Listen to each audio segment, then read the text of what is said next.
What's up, bunny gang? This week, I'm going to teach you to make a delicious coffee cheesecake. Let's make it. Alright guys, the ingredients will be listed below. The most important thing is to have your eggs room temperature and your cream cheese softened. First thing you're going to do is blend up a sleeve of graham crackers. You can use whichever flavor you like. To those graham crackers, add a tablespoon of white sugar and 2 tablespoons of brown sugar.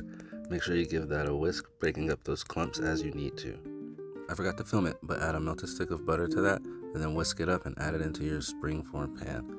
Then you just want to gently pack that in and pressing it not too tight, but just to form a nice even crust. Next, you're going to add 4 packages or 32 ounces of softened cream cheese to a bowl. Now you can microwave the cream cheese to soften it, but I prefer to just sit it on the counter and let it soften naturally. Once the cream cheese is smooth in texture, go ahead and add a cup of sugar and then mix it with your electric mixer again. Then once that's mixed, add a 1/4 cup of either sour cream, marscipone cheese, or creme fraiche, just depending on what you're doing, and then a teaspoon of vanilla extract. Mix all that up again as well, and now we finally get to add our coffee. Go ahead and add 2 tablespoons to start, and give that a good mix.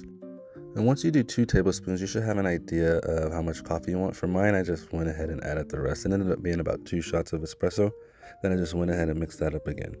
Once you are satisfied with your base, you're going to begin mixing in an egg one at a time, and these are going to be lightly beaten. It's important that you're satisfied with your base because once you add the eggs, you can't taste it anymore. So once you get done beating and adding the 4th egg, notice the ambidextrous action right there. You're going to whip that until smooth, and we're going to add it to that cheesecake crust we put in our springform pan earlier. This should be the perfect amount to fill up a 9-inch springform pan, even if you scrape down the sides of the bowl, which you're going to want to after you taste this. Lastly, if you want to, you can brew a little bit more coffee and then just pour it on the top and take either like a skewer or a chopstick and then just drag it from the center outward just to get this nice like spider web design.